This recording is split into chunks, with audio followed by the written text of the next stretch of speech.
सभी को नमस्कार। अंतःस्रावी ग्रंथि में अपने लास्ट टाइम पढ़ रहे थे थायराइड ग्रंथि के बारे में, जहाँ पे अपनों ने थोड़ा सा इसका बेसिक जो पार्ट है वो अपनों ने पढ़ लिया था। तो जहाँ पे अपनों ने बात की थी कि जो थायराइड ग्रंथि से जो हार्मोन रिलीज होता है वो कौन सा, थायरोक्सिन हार्मोन। ठीक है, तो इसमें आपके पास दो रासायनिक पदार्थों से मिलकर बना होता है T3 और T4। और यहाँ पे अपनों ने बात की थी कि 100 ml रुधिर में कितना आयोडीन होता है, 0.3 ग्राम। ठीक है, तो ये तो बात होगी थायरोक्सिन हार्मोन। इससे जुड़े जो आगे कार्य हैं वो अपने पढ़ेंगे। तो चैनल पे नहीं हो, चैनल को जरूर सब्सक्राइब कर लें, साथ ही बेल आइकन को भी दबा लें ताकि वीडियो की नोटिफिकेशन आपको डेली मिल सके। अब आगे अपने बात करें, और एक चीज ये कि प्रतिदिन थायरोक्सिन संश्लेषण हेतु कितना अपने को चाहिए, आयोडीन 120 माइक्रोग्राम। अब बात करते हैं इसके कार्य की। कार्य यानी जो थायरोक्सिन हार्मोन है ये क्या कार्य करता है, तो एक तो ये अपनों ने पढ़ा था क्या, बीएमआर। तो ये क्या करता है, बीएमआर का नियंत्रण।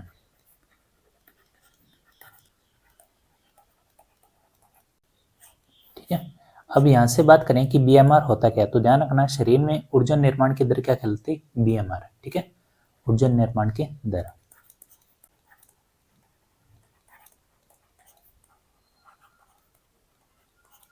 और बीएमआर की फुल फॉर्म क्या होती है, तो ध्यान रखना बेसिल मेटाबॉलिक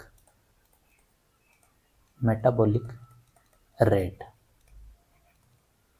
ठीक है, ये क्या है इसकी फुल फॉर्म। अब यहाँ पे अपने पास ये इसका रेशो है कि बीएमआर प्रोपोर्शनल 1/वेट। अब इसका मतलब ये है कि अगर बीएमआर ज्यादा है तो ये कैसे पता चलेगा, उसके वेट से, यानी वेट क्या होगा, वेट क्या होगा इसके हिसाब से कम। ठीक है, अगर यहाँ पे बीएमआर कम है तो वेट क्या होगा, ज्यादा। बीएमआर कम है इसका मतलब वेट क्या है, ज्यादा। अब इसका मतलब ये होता है, अपने कहते हैं कि एक दुबला पतला लड़का है और एक मोटा लड़का है, तो दोनों में ऊर्जा का जो निर्माण की दर है वो किस में होगी, ज्यादा। आपने कहते हैं दोनों में से तेज दौड़ेगा तो कौन दौड़ेगा, पतले वाला ही लड़का। ठीक है, तो थोड़ा सा एक्टिव भी कौन होता है, तो ये मोटे के मुकाबले पतला लड़का ज्यादा एक्टिव रहता है। ठीक है, तो ये है बीएमआर। तो इसलिए यहाँ पे क्या है कि वेट अगर ज्यादा है तो उसकी जो ऊर्जा की निर्माण की दर होगी वो कम होगी, अगर वेट कम है तो ऊर्जा निर्माण की दर ज्यादा होगी। ठीक है, नेक्स्ट अपने बात करें तो ये देखो, ये है थायराइड ग्रंथि, गले में पाई जाती है, ये अपने को पता ही है। और इसके ये तो है फ्रंट भाग, फ्रंट में अपने को कैसे दिखे, ये है बैक। ठीक है, यानी इसके पीछे, तो इसके पीछे यहाँ पे पाए जाते हैं पैराथायराइड ग्लैंड्स, जो ये आपके पास दो जोड़ी, यानी कितने हो गए, 4। ठीक है, दो जोड़ी। तो इसके बाद अपने पैराथायराइड ही पढ़ेंगे। तो अपने कार्य के भाई ये तो है आपके पास फ्रंट भाग और ये है बैक, यानी आपको पीछे ऐसे दिखाई देगा। ठीक है, तो कार्य की बात कर रहे थे यहाँ पे, एक तो बात होगी यहाँ पे क्या, बीएमआर का नियंत्रण करता है। उसके बाद ध्यान रखना ये क्या करता है, महिलाओं में मेंस्ट्रुअल साइकिल का क्या करता है, नियंत्रण। ठीक है, एमसी। और एक बात करें, जैसे ये तंत्रिका तंत्र है और इसके ऊपर पाई जाती है माइलिन शीट। ठीक है, ऐसे। तो माइलिन शीट के निर्माण का कार्य भी कौन करता है, आपके पास थायरोक्सिन हार्मोन। तो ध्यान रखना माइलिन शीट, और ये कहाँ पाई जाती है, तंत्रिका कोशिका में।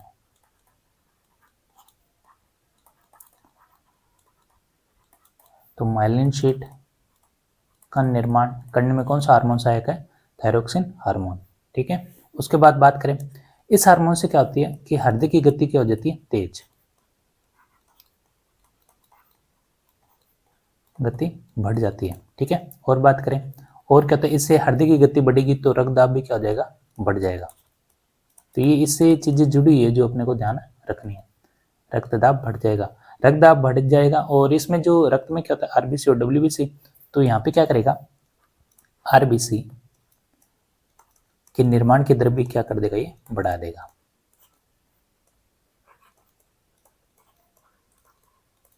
ठीक है, तो ये तो बात थी कि इसके कार्य से जुड़े। और जैसे मान लो अपने पास इस हार्मोन के प्रभाव से कहते हैं पाचन की जो क्रियाशीलता होती है वो भी क्या हो जाती है, बढ़ जाती है, जिससे क्या होता है कि अपने भूख और डायरिया के लक्षण अपने को देखने मिल सकते हैं। तो ये थायरोक्सिन हार्मोन की क्या है, एक प्रकार के कार्य। ठीक है, और जैसे हम बात करें अब यहाँ पे आरबीसी के निर्माण की दर बढ़ जाती है, तो इससे जुड़ी चीज क्या है, माइटोकॉन्ड्रिया, तो इसकी संख्या भी क्या हो जाएगी, बढ़ जाएगी, माइटोकॉन्ड्रिया।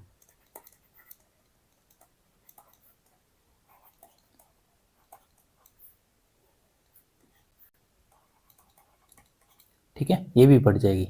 तो यहाँ पे ये इसके हैं कार्य कि अपने को क्या ध्यान रखना। एक क्वेश्चन जो 3rd ग्रेड में भी आया है कि प्रोटीन, कार्बोहाइड्रेट और वसा, इसके उपापचय का नियंत्रण कौन करता है, तो ध्यान रखना कौन करता है, थायरोक्सिन हार्मोन।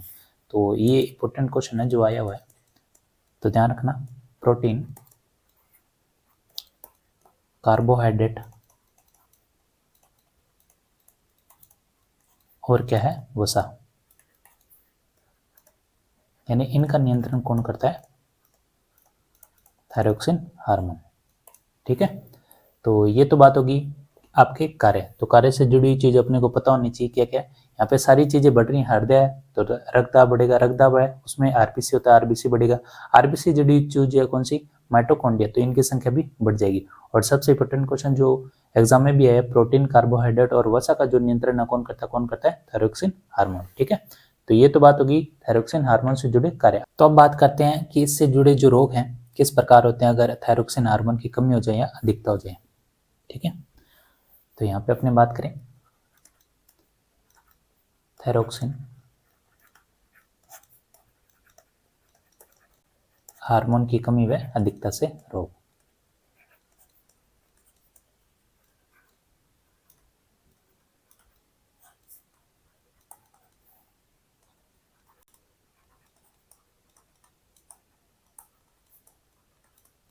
यहाँ पे सबसे पहले बात करते हैं कमी, कि अगर थायरोक्सिन हार्मोन की क्या हो जाए, कमी। तो सबसे पहले बात करते हैं बाल्यावस्था में। तो अगर मान लो बाल्यावस्था में इस हार्मोन की कमी हो जाए तो आपके पास जो रोग होगा वो क्या होगा, जड़ मानवता, जिसको क्या बोलते हैं, क्रेटेनिज्म।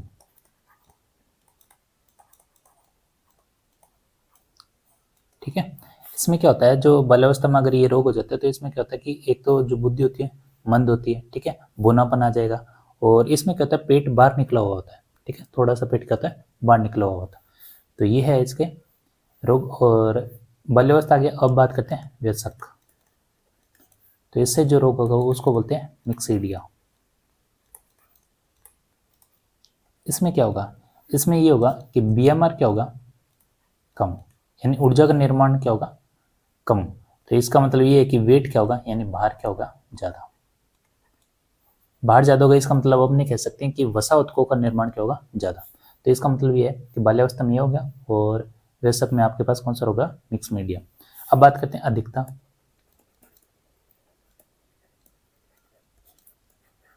तो पहले बात करते हैं हम बाल्यावस्था। तो बाल्यावस्था में जो रोग होता है वो उसको बोलते हैं ग्रेव रोग। ठीक है, इनमें क्या होती है कि ज्यादा फर्क पड़ता है आंख में, जो दृष्टि होती है इसमें क्या होती है, थोड़ी सी तिरछी हो जाती है और थोड़ी सी डरावनी जैसी लगती है। तो ये बाल्यावस्था में मिलेगा आपको। ठीक है, और वयस्क में बात करें तो इसमें जो रोग होता है वो होता है प्लूमर। ठीक है, तो इसमें क्या होता है कि जो बीएमआर है वो क्या हो जाता है, ज़्यादा, और बार क्या हो जाता है इसमें, कम। तो इसमें जो वयस्क होता है वो क्या होता है, दुबला पतला। ठीक है, इसका मतलब ये है कि थायराइड ग्रंथि में क्या होता है, जगह जगह इसमें क्या पाई जाती है, गांठें। ठीक है, वो कौन सा है, प्लूमर रोग। ठीक है, तो ये है आपके पास होने वाले रोग। एक रोग का नाम है हाशिमोटो। हाशिमोटो ये भी किससे कमी से होता है, हाशिमोटो। इसमें क्या होता है, अगर मान लो थायराइड ग्रंथि सेडिंग से काम नहीं कर रही है तो इसके उपचार के लिए क्या दी जाएगी, दवाई। अब दवाई दी जाएगी तो इसमें क्या होगा, जो मानव का जो प्रतिरक्षा तंत्र होगा इन दवाइयों के खिलाफ क्या कर लेगा, एंटीबॉडी का निर्माण कर लेगा। तो जैसे एंटीबॉडी का निर्माण करेगा तो ये एंटीबॉडी क्या करती है, थायराइड ग्रंथि को नष्ट कर देती है। इसलिए इसको बोलते हैं स्वप्रतिरक्षा रोग, स्वप्रतिरक्षा रोग। ठीक है, तो यही ध्यान रखना। तो यहाँ पे बस थायराइड ग्रंथि ढंग से काम नहीं कर रही है तो जो एंटीबॉडी जो बनेगी वो थायराइड ग्रंथि को क्या कर देगी, नष्ट। तो इसी को क्या बोलते हैं, हाशिमोटो। ठीक है, तो इसको क्या बोलते हैं, स्वप्रतिरक्षा रोग। तो ये तो बात होगी, अपने किसके बारे में बात कर रहे थे, थायराइड ग्रंथि के बारे में। अब बात करते हैं एक रोग इससे जो फेमस है, कौन सा, गलगंड या घेंगा रोग। गलगंड, या इसको क्या बोलते हैं, घेंगा रोग, या इसको क्या बोलते हैं, गोइटर।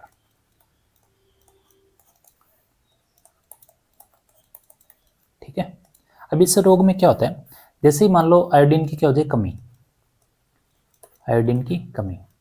तो आयोडीन की कमी होती है तो जो थायराइड ग्रंथि है वो क्या करती है, आयोडीन प्राप्त करने के लिए अपने आकार को क्या कर लेती है, बढ़ा लेती है, यानी क्या करती है, अवशोषण करती है, अवशोषण करती है।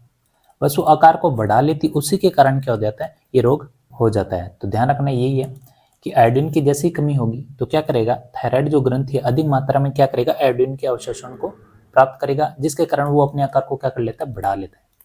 तो आकार को बढ़ा लेगा, इसी कारण क्या उत्पन्न हो जाता है, ये रोग। ठीक है, तो बस ये है आपके पास गलन घेंगा या गोइटर रोग किसे कहते हैं। तो एक चीज ध्यान रखना, आयोडीन की मात्रा सबसे ज्यादा कहाँ मिलेगी आपको, तो ध्यान रखना समुद्री भोजन में, समुद्री भोजन में आयोडीन की मात्रा सर्वाधिक होती है।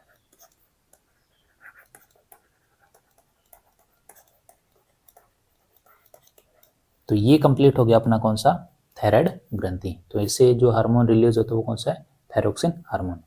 तो इस हार्मोन के एक तो ध्यान रखना कार्य, और एक आपको ध्यान रखना है कि इसकी कमी और अधिकता से होने वाले रोग।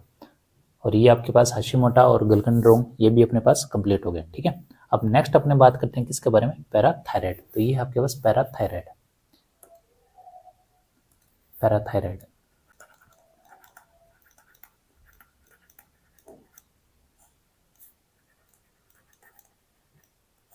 तो इसमें बात करें अपने इसके एक बार संरचना के बारे में। तो पैराथायराइड ग्रंथि, तो यहाँ पे आपके पास सबसे पहले तो बात करें खोजकर्ता के बारे में, इसको खोजा किसने, खोजकर्ता, तो ध्यान रखना रेनार्ड। ठीक है, और इसका अध्ययन किसने किया, तो ध्यान रखना सेंट्रोल। ठीक है, अब यहाँ पे आप जो डायग्राम है, तो ये है आपके पास बैक वाला हिस्सा, यानी जो अपनों ने थायराइड ग्रंथि पढ़ी उसके बैक वाला हिस्से में आपको पैराथायराइड ग्रंथि दिखेगी, जिसमें आपके पास कितने जोड़ी है, दो जोड़ी, दो जोड़ी, और इनकी संख्या कितनी होगी, 4। ठीक है, और यहाँ पे आपके पास ये देखो डॉट डॉट दिख रहे हैं आपके पास, यानी इसकी जो आकृति है कैसी है, मक्के के दाने जैसी।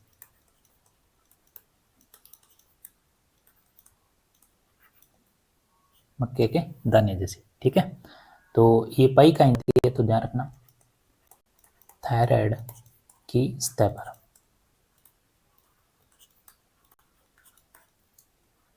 सतह पर पाई जाती है। और हार्मोन की बात करें, इससे कौन सा हार्मोन रिलीज होता है, तो ध्यान रखना यहाँ पे पैरा से याद हो जाएगा आपको, पैराथ हार्मोन, पैराथ हार्मोन, पैराथ हार्मोन, ये इसको क्या बोलते हैं, कोलिक हार्मोन, कोलिप हार्मोन, और ये इसको क्या बोलते हैं, PTH, parathyroid hormone, parathyroid hormone. ठीक है, तो ये इसके 3 नाम है। ठीक है, हार्मोन एक ही है लेकिन नाम 3 है, कि पैराथ हार्मोन, कोलिप हार्मोन और पीटीएच हार्मोन। ठीक है, तो ये तो बात होगी इसके। आपके पास थोड़े से स्ट्रक्चर है, खोजकर्ता कौन है, रेनार्ड, अध्ययन किसने किया, सेंट्रोल ने। तो 2 जोड़ी पाई जाती है, टोटल संख्या कितनी होगी, 4, और मक्के के दाने के जैसी होती है। और ये पाई कहाँ जाती है, थायराइड की सतह पर पाई जाती है। ठीक है, अब अपने बात करते हैं, इसमें ध्यान रखना सबसे जो मेन काम है, ये जो हार्मोन है आपको पैराथ हार्मोन, ये हमेशा कैल्शियम की मात्रा को ही बढ़ाएगा। तो कैल्शियम से जो चीज़ें जुड़ी हैं वो अपने बात कर लेते हैं, कैल्शियम,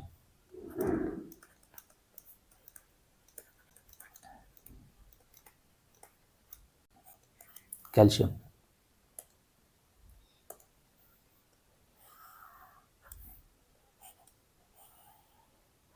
एक तो बात करते हैं अपने हड्डियों में, हड्डियों में भी तो कैल्शियम होता है, हड्डियों में कैल्शियम मिल जाएगा, और कहाँ मिलेगा आपको, रक्त में,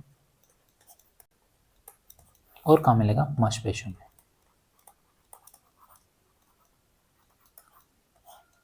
कैल्शियम का नाम आ जाता है तो अपने को एक ही ध्यान रखना है ना, हड्डियाँ। ठीक है, लेकिन अब ये ध्यान रखना है,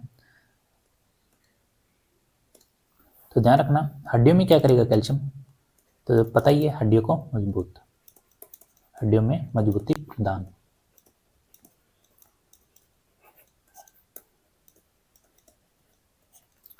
और रक्त में कैल्शियम क्या करता है, तो ध्यान रखना रक्त में थक्का बनाने में सहायक।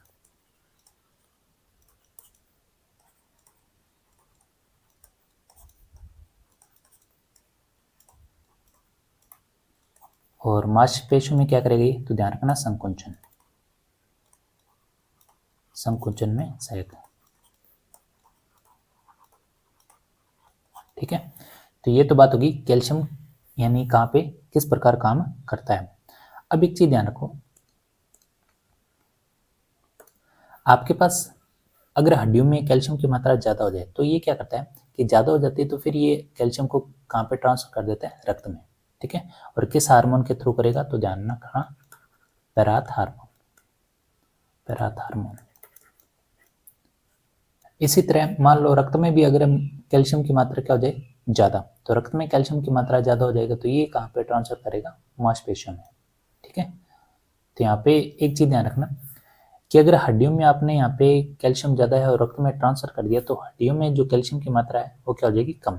ठीक है, तो इसका मतलब ये है कि पैराथ हार्मोन की क्या हो जाती है, अधिकता। तो यहाँ पे अपने रोग भी पढ़ लेते हैं कि अगर मान लो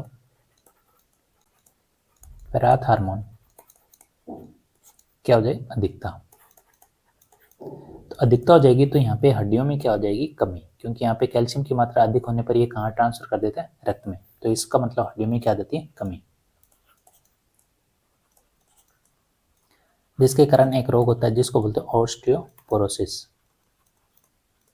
ऑस्टियोपोरोसिस।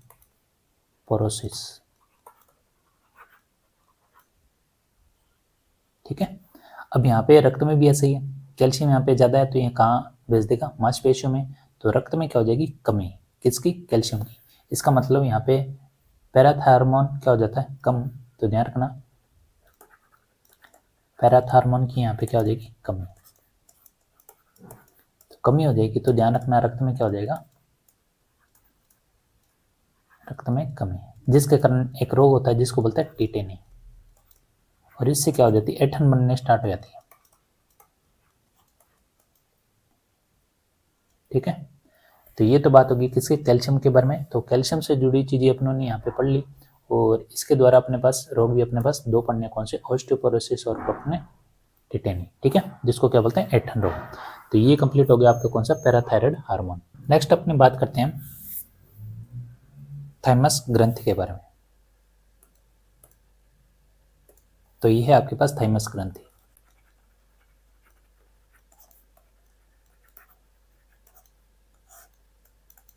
ठीक है, अब ये देखो ये पाई कहाँ पे जाती है, पहले तो बात करते हैं इसकी स्थिति के बारे में।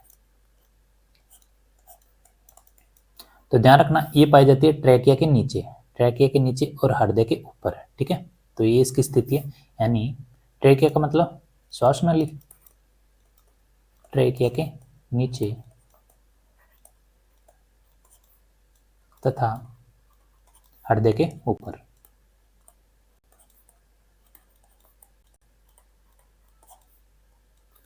तो ये तो बात होगी कि इसकी स्थिति कैसे है। ठीक है, और ध्यान रखना सबसे ज्यादा थाइमस ग्रंथि का काम कहाँ आता है, तो ध्यान रखना प्रतिरक्षा तंत्र का विकास करने में, प्रतिरक्षा तंत्र का विकास करने में। ठीक है, और ये जो आपके पास थाइमस ग्रंथि ये बाल्यावस्था में क्या होती है, ज्यादा सक्रिय, यानी बाल्यावस्था में आपको बड़ी मिलेगी,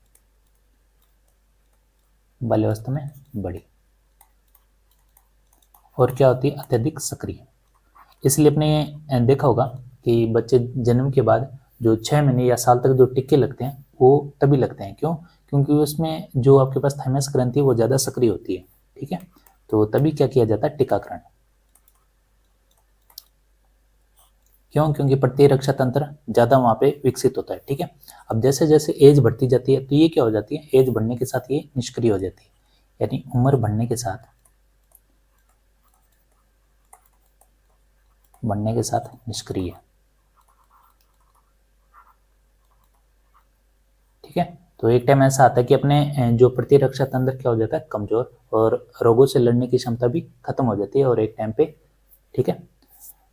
तो ये है आपके पास कि उम्र बढ़ने के साथ ये निष्क्रिय हो जाती है और बाल्यावस्था में ये बड़ी होती है और सक्रिय होती है, ठीक है। तो यहाँ पे अपने पास ध्यान रखें कि आपके पास टीकाकरण भी उसी टाइम किया जाता है। तो इसमें यही ध्यान रखना और ध्यान रखना है, और इसमें ये ध्यान रखना है कि हार्मोन कौन सा रिलीज होता है। हार्मोन ध्यान रखना, थाइमोसिन, थाइमोसिन हार्मोन।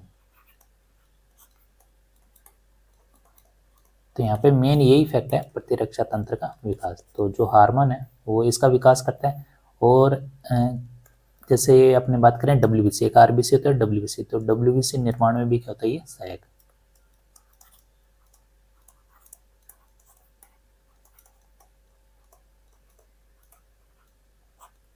ठीक है।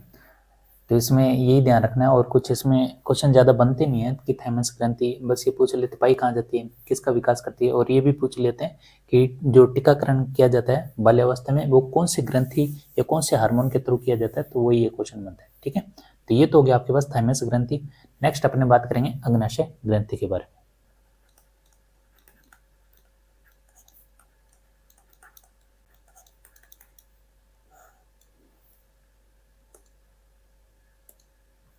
तो अग्नाशय ग्रंथि अपनों ने पढ़ी थी, एक तो अंतःस्रावी और एक अपनों ने कौन सी पढ़ी थी, बाह्य, और एक था मिश्रित ग्रंथि। तो मिश्रित ग्रंथि में आ जाता कौन सा, अग्नाशय ग्रंथि। तो इसको क्या बोलते हैं, यह एक कैसी है, मिश्रित ग्रंथि,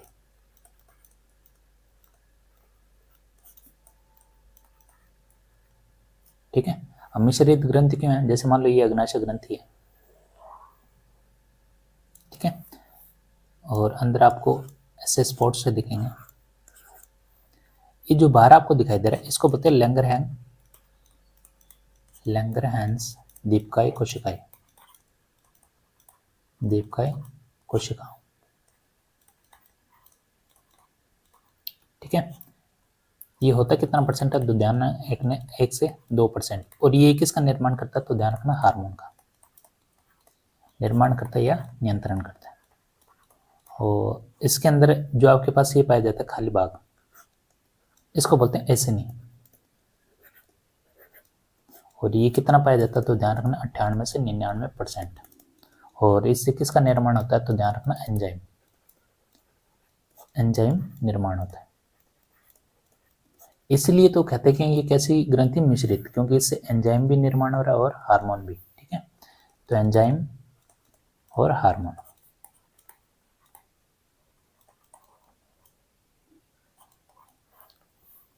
ठीक है। तो यहाँ पे आपके पास जो इसका 98 से 99% जो भाग है वो क्या करता है, बहिस्त्रवी, ठीक है, बहिस्त्रवी के काम करता है। और अंतःस्त्रवी भाग को कौन नियंत्रण करता है, जिसको बोलते हैं लैंगरहैंस दीपकाय, ठीक है। तो ये तो बात होगी आपके पास कि आपके पास एंजाइम और हार्मोन दोनों का काम करता कौन सी, अग्नाशय ग्रंथि। अब इसमें बात करते हैं, तो यहाँ पे बात करते अपने लैंगरहैंस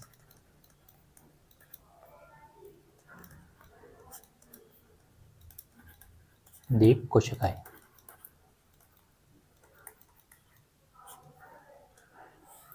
तो इसको 3 भागों में बांटा गया है।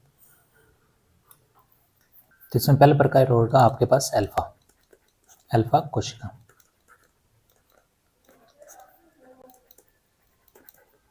ठीक है। कितने तो पढ़ते हैं अपने अल्फा बीटा गामा, तो यहाँ पे भी अल्फा बीटा कोशिका है आपके पास। एक बीटा, बीटा कोशिका, बीटा कोशिका हार्मोन,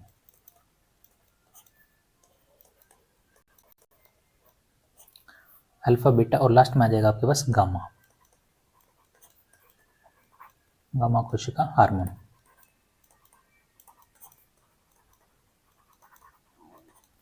बस इससे चीजें जुड़ी अपने को ध्यान रखने की, कौन सा जो हार्मोन है क्या रिलीज करता है, तो ध्यान रखना ये है क्या रिलीज करता है, ग्लूकागोन, ठीक है।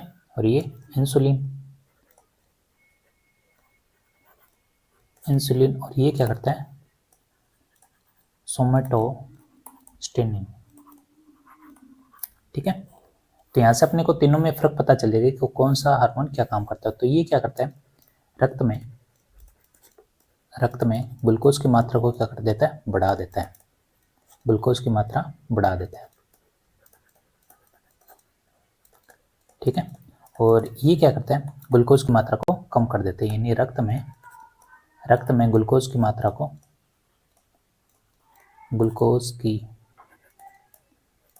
मात्रा कम कर देता है।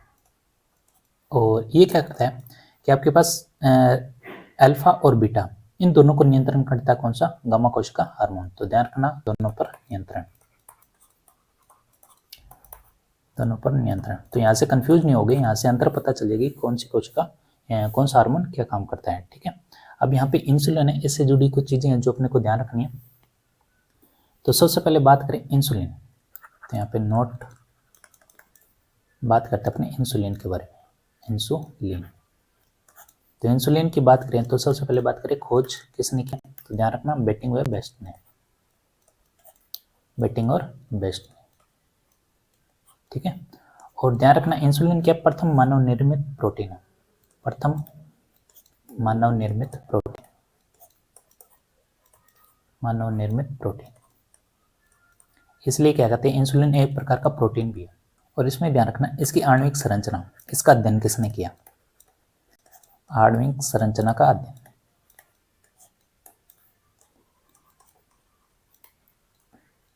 तो ध्यान रखना किसने किया, सेंगर ने।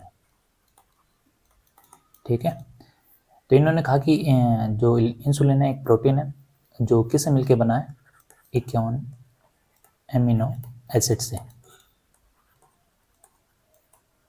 51 एमिनो एसिड से बना है, 51 एमिनो एसिड से बना है। और इसमें जो संरचना पाई जाती है वो कितने पाई जाती है, संरचना कैसी पाई जाती है, पेप्टाइड। ठीक है, ये तो बात होगी आपके पास इंसुलिन। और इंसुलिन से जुड़ी एक और ध्यान रखो कि जो मानव निर्मित इंसुलिन को क्या कहते हैं, इंसुलिन को होमुलिन कहते हैं। ठीक है, होमुलिन, इससे मिलता जुलता नाम है, याद हो जाएगा आपको, इंसुलिन होमुलिन कहते हैं। ठीक है, ह्यूमन से आ जाएगा ह्यूम। ठीक है, तो यहाँ से इंसुलिन से लीन आ जाएगा होमुलिन। ठीक है, तो ये तो बात होगी इंसुलिन। अब बात करते हैं इसकी कमी से होने वाले रोग। देखो इंसुलिन की अगर कमी हो जाए तो इसकी कमी से जो रोग होता है तो वो हो जाता है डायबिटीज। और पूरा नाम क्या है, डायबिटीज मेलाइटस रोग, या इसको क्या बोलते हैं, मधुमेह। ठीक है, इसके लक्षण अपने को कैसे दिखाई देंगे, तो ध्यान रखना, या तो आपको ज्यादा भूख लगेगी, ठीक है, बार बार खाना, और या बार बार प्यास लगना, और बार बार मूत्राना। तो ये इसके लक्षण हैं। तो यहाँ से इसको अपने साइकोलॉजी जो पढ़ते हो आप, जब आपके पास मनोविज्ञान पढ़ते हो वहाँ पे अपने पास ये तीनों भी आते हैं कि बार बार खाना उसको क्या कहते हैं, तो ध्यान रखना क्या बोलते हैं, पॉलीफेजिया। और बार बार प्यास लगती है तो उसको क्या बोलते हैं, ध्यान रखना, पॉलीडिप्सिया।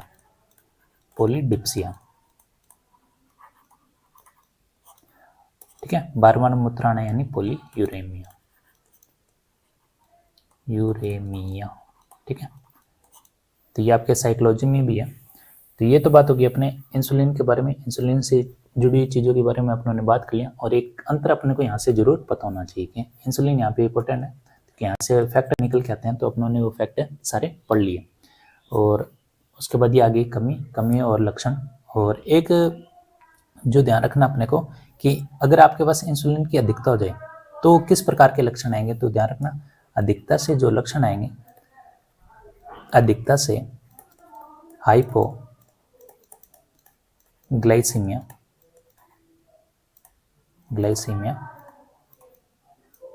के लक्षण आ जाएंगे। ठीक है, हाइपोग्लाइसीमिक में क्या होता है कि इसमें आपके पास एक तो मोटापा जल्दी बढ़ जाएगा और हृदयघात का खतरा ज्यादा होता है, हार्ट अटैक का। ठीक है, इसका खतरा ज्यादा मंडराता है। तो ये अपने को ध्यान रखना, हाइपोग्लाइसीमिया यानी इंसुलिन की अधिकता हो जाए तब आपके पास ये रोग हो जाता है। ठीक है, तो इसमें एक तो ये होता है कि जो रक्त शर्करा है वो भी कम हो जाती है।